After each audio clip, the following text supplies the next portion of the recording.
waiting for my number to be called, and oh, hello, thank you, welcome to my channel, and all that other good stuff. So I'm at Department of Family Children Services, we call it DFCS, and I forgot I'm supposed to share this journey, so I'm like, let me just do a quick video while I'm waiting. I am number 81. Last I checked, they was on 24. They're probably like on 30 something now. When I got here, they was on 12. So I was like, let me go outside and smoke my pen and do this quick video so I can tell y'all this fucking DFCS journey. First of all, I literally had to, it took me maybe 5 or 6 months to be approved for food stamps. That was a freaking fiasco in itself to be able to get approved. It literally took me maybe 4 or 5 months, but it wasn't like, it was like literally 5 months to get approved. And it's like, why do I have to fight so hard to get food stamps? Like, you guys are supposed to be there to help people when they're down, you know? Like, I had a job before that and I wasn't on assistance, but then I got sick, and then I'm like, oh, you're sick, where do you go when you're sick? You go to the government for help, you don't have family. So I go to the government and they're like, yo, we're gonna make you fight for this. We're going to, like, every time I come up here, I wait for me to talk to somebody at the front of the line that says, oh, this is what happened. You're reading. I wait here for an hour and a half, 2 hours for you to read something on a computer that I read on a computer at home. I didn't come here for you to repeat what I'm looking at. I came here for you to explain to me what's going on. They're like, well, have your case manager call. No, because she never calls. And then when she do call, the condescending bitch thinks she's better than someone because she got this job, and I'm here asking her for $800 in food stamps or whatever they give. And so she thinks she better. First of all, Heffa, I made way more money than you before I got sick, okay? And even if I didn't, that still don't mean that you can treat somebody like they're trash because they're going through a hard time. And then I know not everybody here is going through a hard time, and some people like to take advantage of the system. My mother is a prime example of why they treat people the way they do. However, y'all need to freaking learn the difference.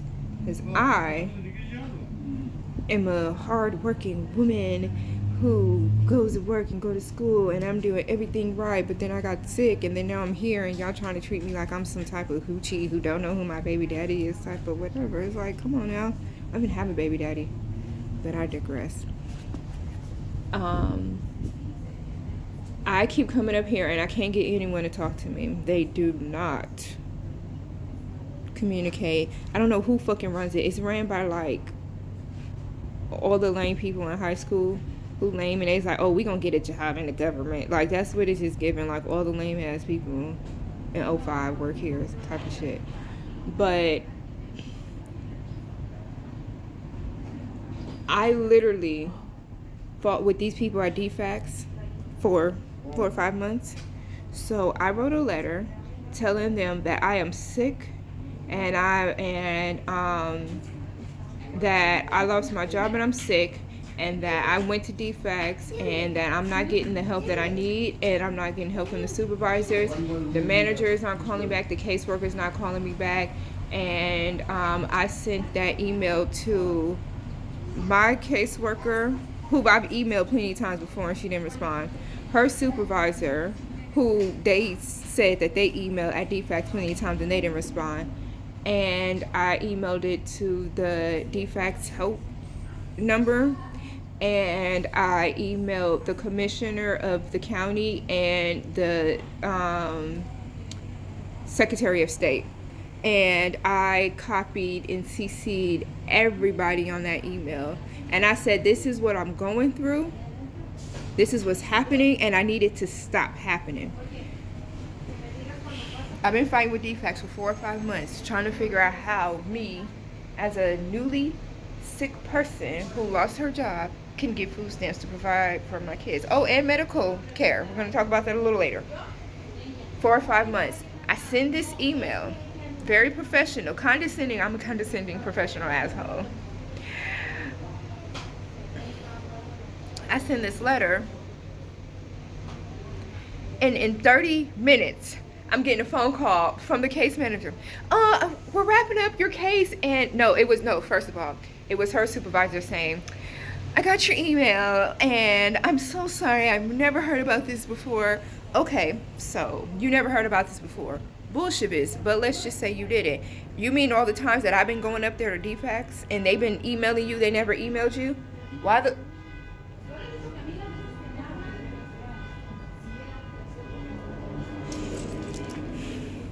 I should go whoop them bitches ass, all of them. I'ma line them up and just bam, bam, bam, knock them all out. Because what the hell are y'all doing? Why y'all doing that? Why y'all doing that? Y'all not trying to feed my kids because of what? If I really knew how to do voodoo, I would voodoo the fuck out of them. But I don't. I just pretend.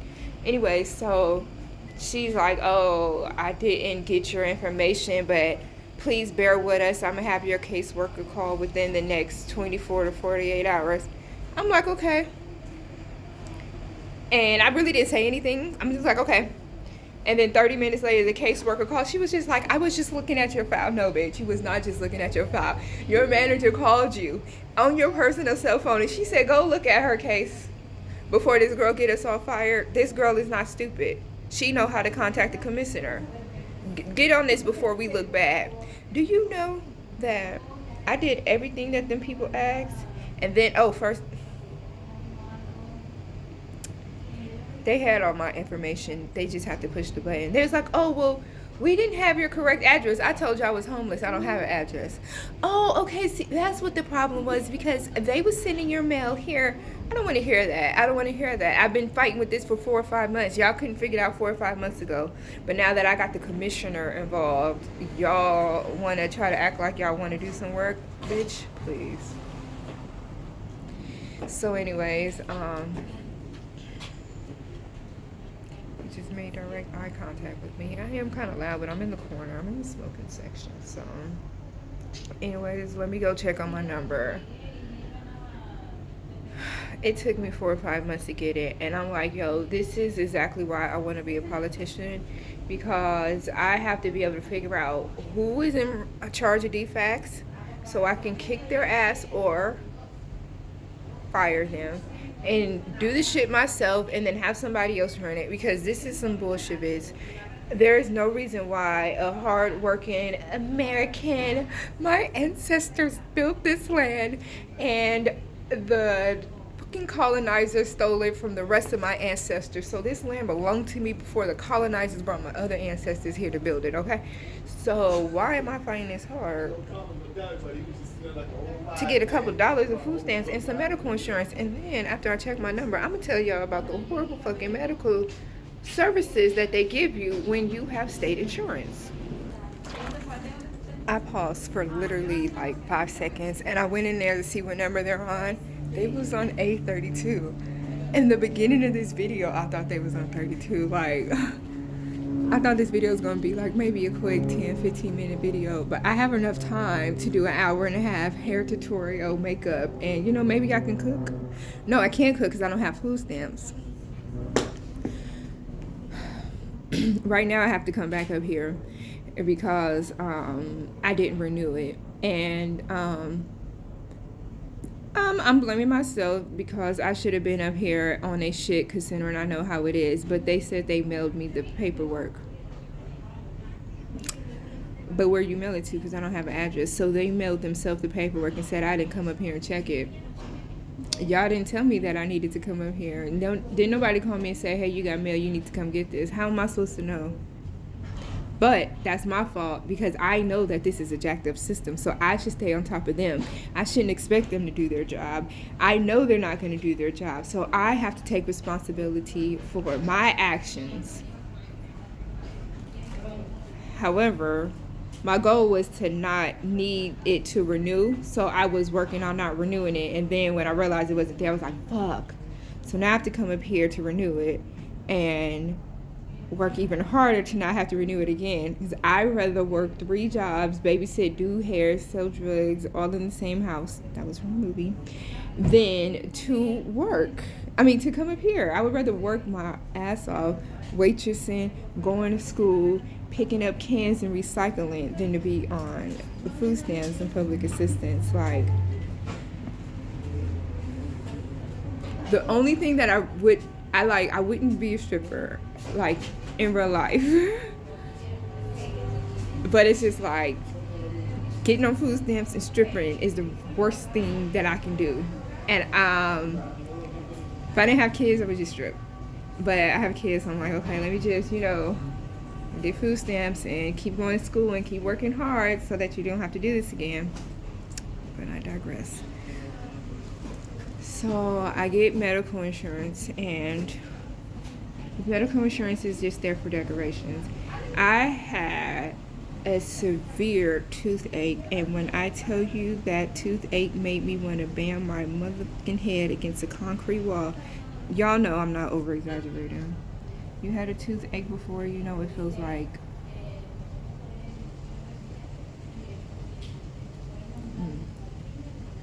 I go to the dentist, and the only thing the insurance paid for was the fucking x-ray. And she's just like, oh, you need a root canal. And I'm like, I know, my teeth are pretty, but when I was growing up, they did some real janky dental work to me. So like, my teeth are fucked up. The structure is good, but the inside core, like, it's just trash. I'm gonna get that fixed, don't even trip. But she's like, we're gonna have to do a root canal, or we can just pull it out. And I'm like, yo, I can't pull it out. I already got enough teeth gone. She was like, I know, but your teeth are beautiful, so we can be able to fix that. And I'm like, yo, that costs $7,000. I'm not gonna be able to do it. She was like, well, actually, the price went up, so it's $8,000. And then, but to remove the tooth, $400. She was like, but your insurance might pay for that. So I was like, all right. She ran the numbers, and she said, well, unfortunately, I said, well, how much are they gonna pay? She said nothing. I said, so what does my insurance cover? She said a cleaning and the x-ray. So what am I supposed to do about this pain?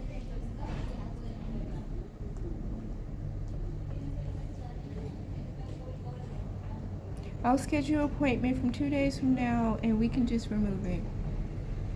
I'm literally homeless. I don't have a job. And I know that's not anyone's fault. I'm not blaming anyone. I got sick. It's my fault I got sick. It's not my fault I got sick. Life happens, but whatever. To all the negative people that's in my head right now talking shit. So, what am I supposed to do? What does someone do when they have insurance provided by the government and it doesn't cover the medical need that they have? What do I do? No, seriously, there has to be an answer. What do I do? You don't do nothing. You just sit there. The pain doesn't go away. What do you do? So she gives me a prescription for ibuprofen, and I'm like, ibuprofen is supposed to take away a toothache pain? Whoever had an ibuprofen take away a fucking toothache pain? You need like strong shit. But I don't do drugs. Oh, I was smoking. That didn't even work. Getting high didn't work. Nothing was working. So I had to cure myself. I put some clove in my mouth. I sucked on clove and garlic. And I took my turmeric pills. The turmeric is a natural antibiotic, so it's going to clear away the bacteria. And then the clove is a pain reliever. So literally, I went in the store. I left the dentist. And I went to the grocery store. Still crying, and I went and got the clove. I opened it, put the clove in my mouth, chewing on it. By the time I walked to the car, I stopped crying. By the time I got home and I made me a clove mouthwash, I kept just doing that. The pain stopped going down.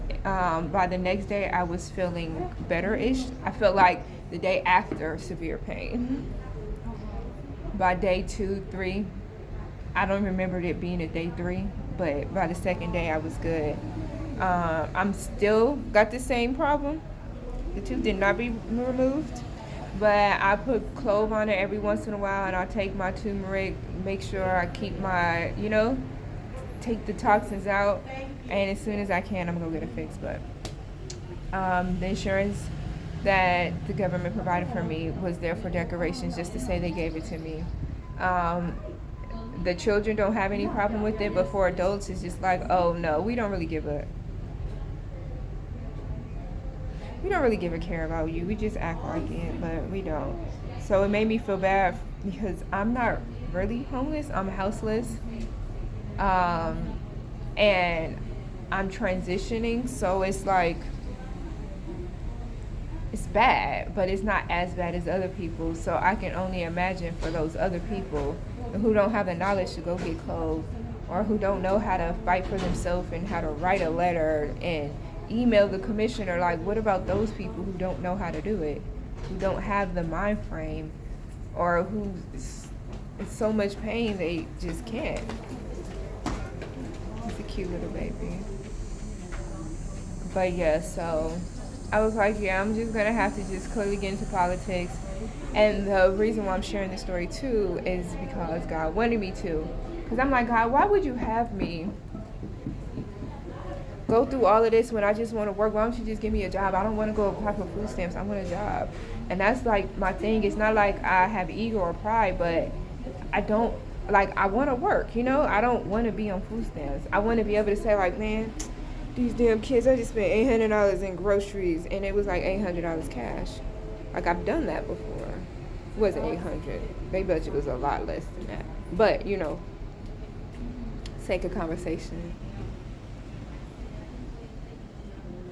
I was asking God, like, why do I have to go through this? Like, why is this my battle right now? Like, I just want to go to school. I want to go to work. I want to be a productive, like, person. And he told me, he was just like, you see how hard it was for you? You knew how to get out of it because you are a hardworking person, because you don't need this, because you whatever. But there's some people who need this, and this needs to be fixed.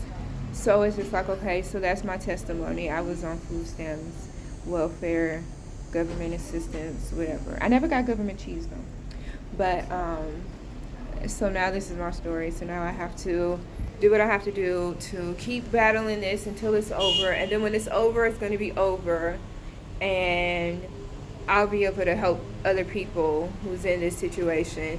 So that way a grown-ass adult can go get their tooth pulled or fixed when they have a problem. I have another story about how horrible they treated me when I found out I had my digestive issues.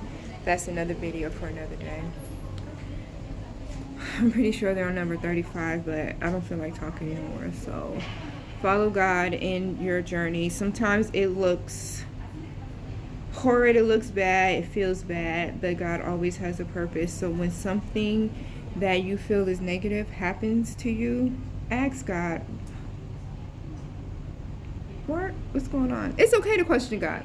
Don't be disrespectful, but like, God, what the fuck you doing? Just, God, what's wrong with your kids? Are these your kids? Because they're clearly not your kids, because they wasn't raised right, because this is not cool. Why are they doing this? God, what's wrong with your son? God, what's wrong with the... God, what do you... I be asking God all the time, God, are you sure you want me to do this? I don't do nothing without asking God, like, God, I really want to go to work. Can I go to work? And he'd be like, no. And I'm like, what? He like, write your book. I'm like, God, can I go to work and write my book? You get what I'm saying? God has a reason for everything. And it may look wrong and God rejecting you. It's just like, no, you can't go. Think about it. When your parents say you can't go to the party and then you find out it was shot up and you're like, damn, I'm so glad I listened to my parents. It's just that type of thing. But it's all in your head because God is not physically here. So humans, we like to see what's physically here, you know? Just follow your intuition. Ask God. Pray. And when God tells you to do something, just do it and follow his direction. Because, you know, the last person you want to fight with is God. I love you. Goodbye.